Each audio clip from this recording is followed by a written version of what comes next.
morning students. बच्चों, let's proceed the chapter accounting equation further.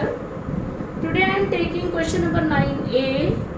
Although I gave this question to you in homework, but still I thought that I should take 9b. I am taking question number 9b. Prepare accounting equation from the following and also prepare a balance sheet. Question number 9b. वो कह रहा है accounting equation बनाओ और इससे balance sheet भी बनाओ. A transaction है Raghu started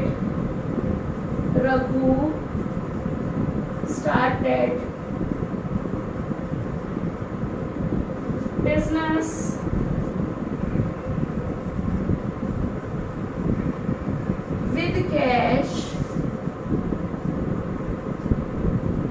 with cash rupees 1,50,000. तो बच्चों इसमें इफेक्ट क्या आएगा? कैश प्लस होगा 1,50,000 से, ये आपका असेट है, और दूसरा कैपिटल प्लस होगा 1,50,000 से, ये हमारी इंटरनल लायबिलिटी है. Internal liability. Next is b part. Bought goods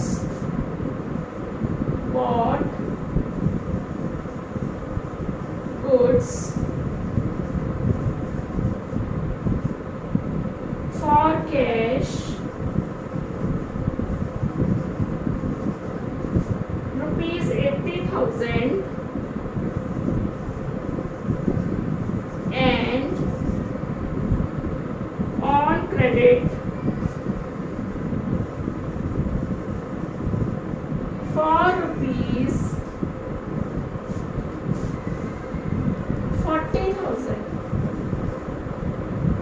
आपने गुड्स कैश में भी खरीदे हैं, ऑन क्रेडिट भी खरीदे हैं, तो आपका स्टॉक 80,000 रुपये कैश दे दिए, 40,000 रुपये उधार खरीद लिए, तो स्टॉक आपका 1,20,000 से प्लस हो जाएगा. फिर कैश माइनस हो जाएगा 80,000 से.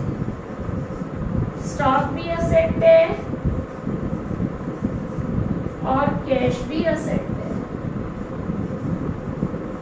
और आपने उधार गुड्स भी खरीदे हैं, यानी कि ये आपके क्रेडिटर्स प्लस हो जाएंगे 40,000 से. लायबिलिटी आपकी क्रेडिटर्स प्लस हो जाएंगे. क्रेडिटर्स आपकी लायबिलिटी है. Next is goods costing. C transaction.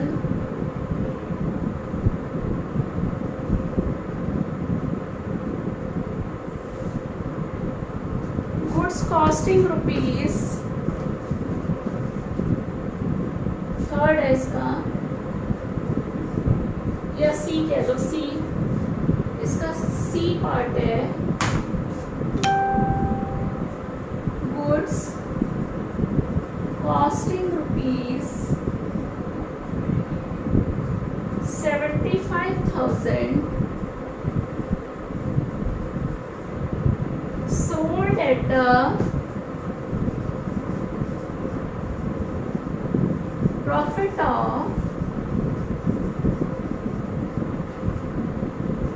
sold at the profit of 33 1/3%. Half the payment was received in cash.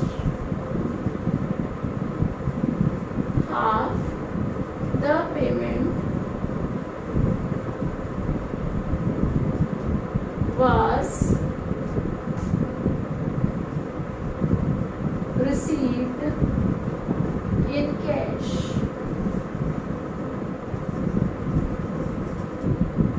आधा इसका मतलब गुड्स जो है, आधे स्टॉक की क्रेडिट सेल है और आधा कैश आ गया. सबसे पहले हमें प्रॉफिट कैलकुलेट करना है. प्रॉफिट है 33 1/3%. ऑफ 75,000। इसको हम सॉल्व करेंगे 100/3 इंटू 1/100 इंटू 75,000। 25,000 रुपए का प्रॉफिट है। तो यानी कि गुड्स की सेल कितने की हो गई? 75,000 कॉस्ट है और प्रॉफिट है 25,000। गुड्स की सेल हो गई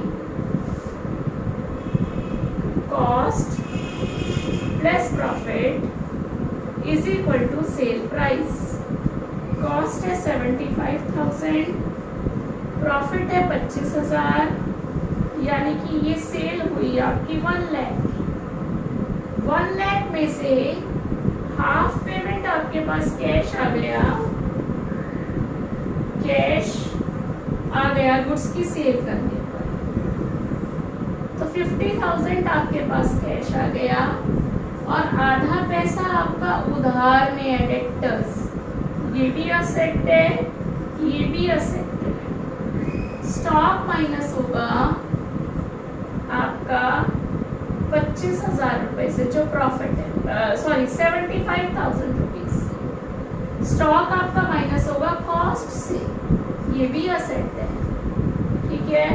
और कैपिटल आपका इंक्रीज होगा प्रॉफिट से और प्रॉफिट है 25,000।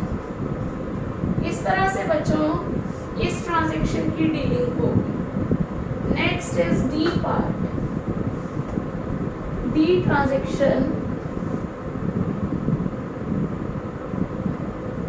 फोर्थ है या डी एक ही बात है।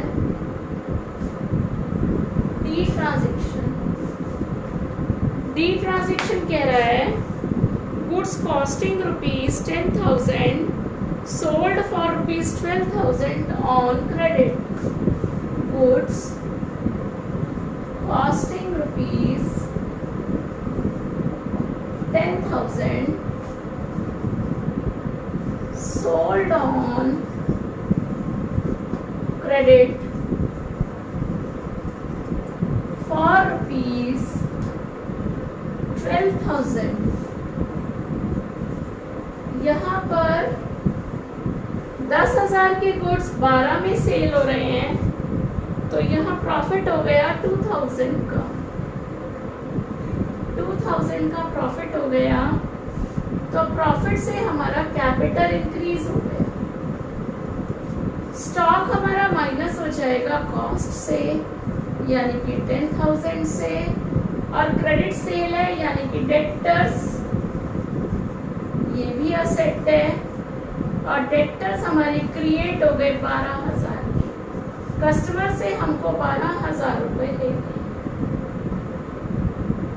Next is E transaction. E कह रहा है paid for rent ₹2,000 and salaries 4,000। Paid for rent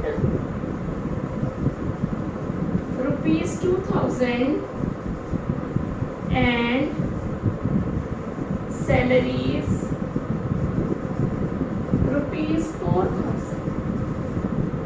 दोनों ही बच्चों एक्सपेंसेस हैं, तो दोनों में ही आपका कैश माइनस होगा और कैपिटल माइनस होगा। कैश माइनस होगा 2,000 से और 4,000 से। सिमिलरली आपका कैपिटल भी माइनस होगा 2,000 से और 4,000 से। अब बच्चों next is goods costing ₹20,000 sold for ₹18,500 for cash. Next है F part. Goods costing ₹20,000 sold for cash, sold for ₹18,500 for cash.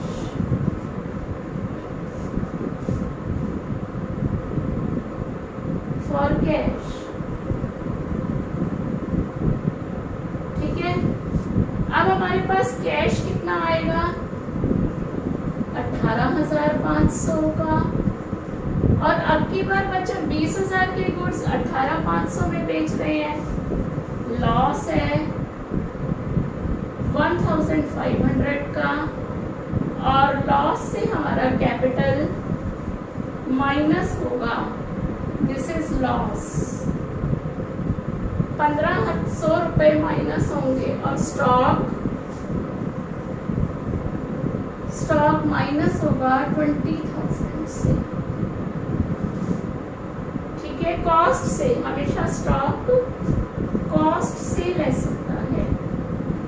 तो बच्चों इस तरह से ये सारे ट्रांजैक्शंस की डीलिंग हमने ले ली।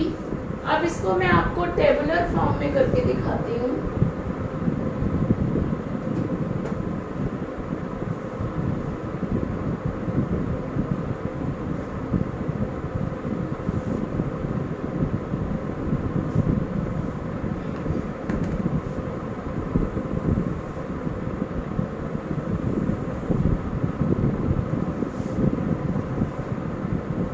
क्वेश्चन नंबर 9B, ये डी के गोयल का क्वेश्चन है।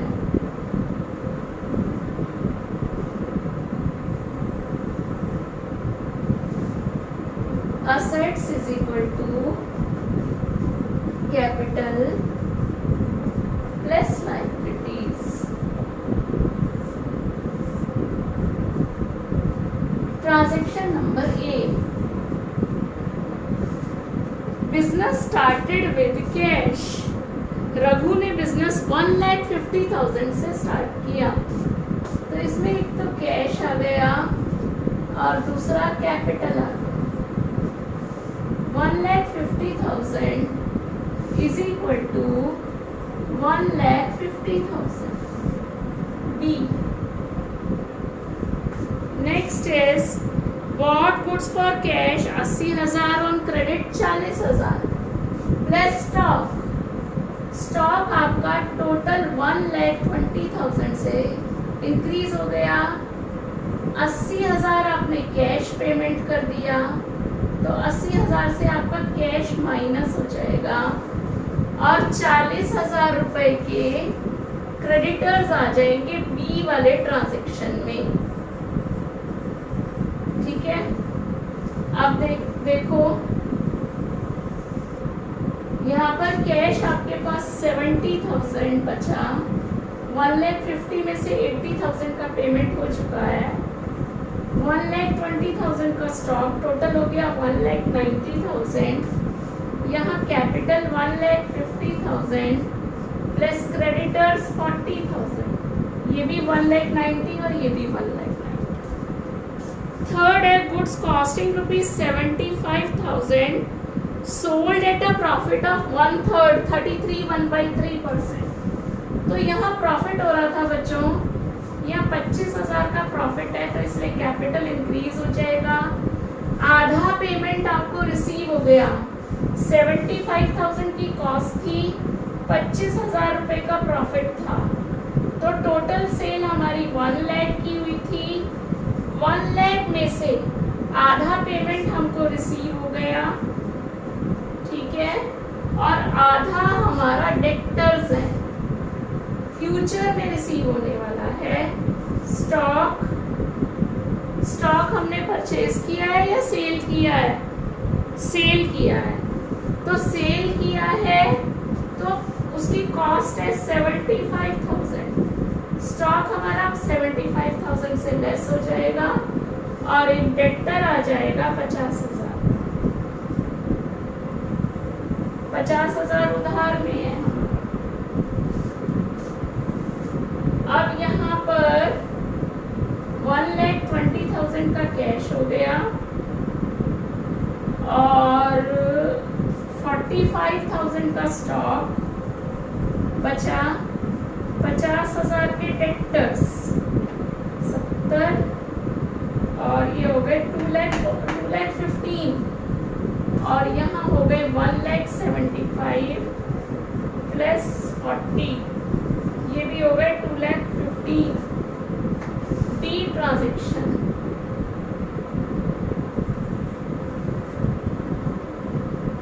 फोर्थ कह लो या डी डी कह लो। Goods costing ₹10,000 sold for ₹12,000 on credit.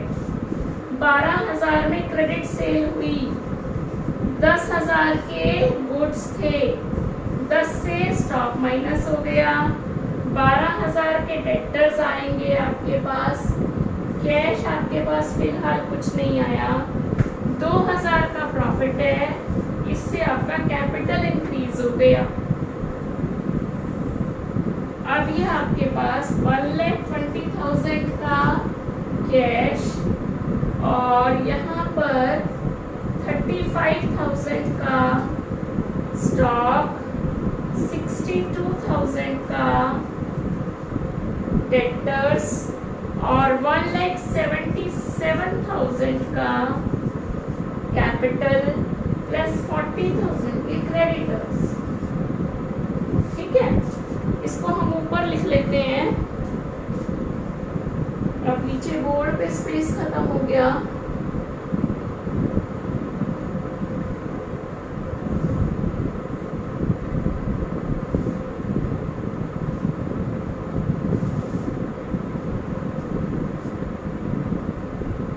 $1,20,000 का कैश, स्टॉक 35,000 का, डेटर 62,000 के, कैपिटल 1,77,000 और क्रेडिटर्स 40,000।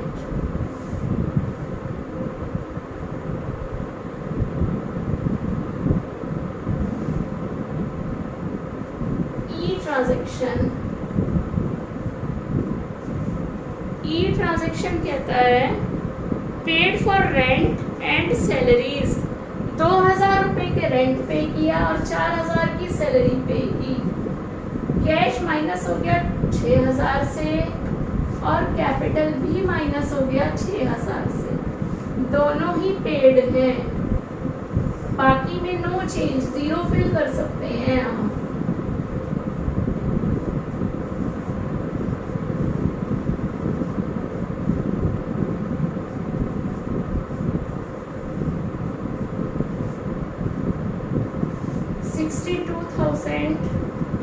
प्लस 35,000 और ये हो गया 1,14,000। F part.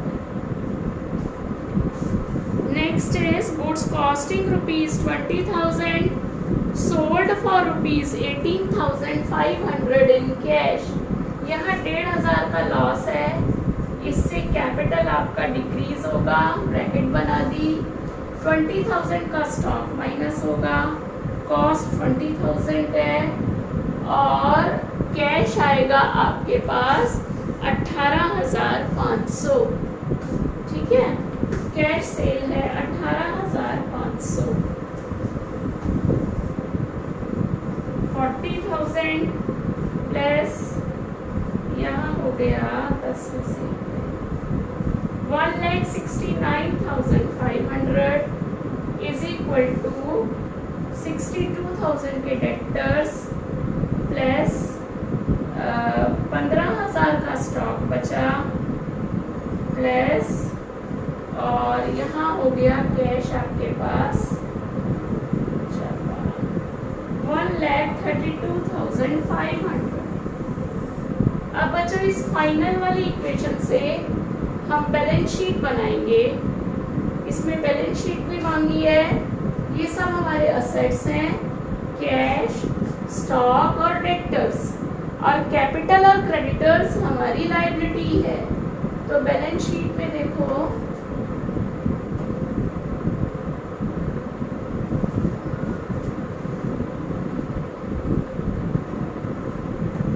फाइनल इक्वेशन से बैलेंस शीट बनेगी। बैलेंस शीट एज ऑन या एट लास्ट डेट को बनती है।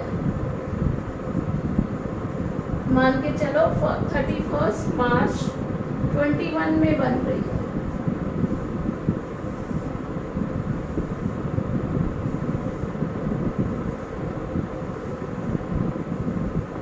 आपकी लाइबिलिटीज, रुपीज, असेट्स और रुपीज।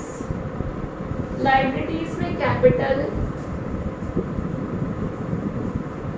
1,69,500 और क्रेडिटर्स 40,000। असेट्स में कैश 1,32,500, स्टॉक 15,000 और डेटर्स 62,000।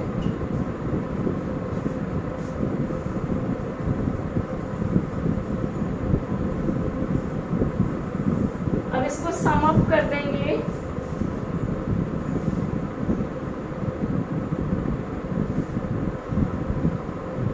बैलेंस शीट की दोनों साइड्स इक्वल आती हैं ड्यूअल एस्पेक्ट कॉन्सेप्ट की वजह से, क्योंकि ड्यूअल एस्पेक्ट कॉन्सेप्ट कहता है कि आपका every debit is equal to every credit.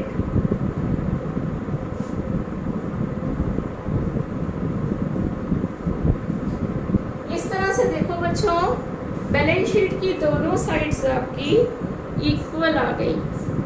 तो बच्चों ये इस तरह से मैंने एक कंप्लीट क्वेश्चन आपके सामने लिया है, ठीक है। Okay students, goodbye all of you, enjoy your day.